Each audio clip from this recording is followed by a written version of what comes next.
পাঠিয়ে দাও সবাই। মেহেরপুর মুজিবনগর থেকে দাদাভাই দেখছে, আমি জানি, তারপরেও দাদাভাইয়ের কাছ থেকে শোনার জন্য।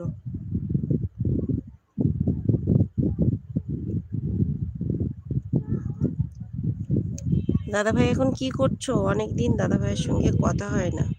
মনির দাদাভাই কি করছো? দাদাভাই আজকে তো শুক্রবার। হ্যাঁ, দাদাভাই হচ্ছে মুজিবনগর থেকে দেখছে। সবাই একটু দাদাভাইকে বন্ধু বানিয়ে নাও, সবাই একটু বন্ধু বানাও।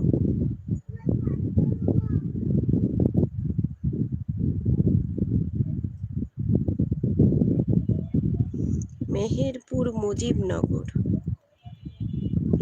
যারা যারা আমার পরিবারে এখনো আসোনি, সাবস্ক্রাইব করোনি, তাদেরকে বলছি একটু চ্যানেলটা সাবস্ক্রাইব করে সব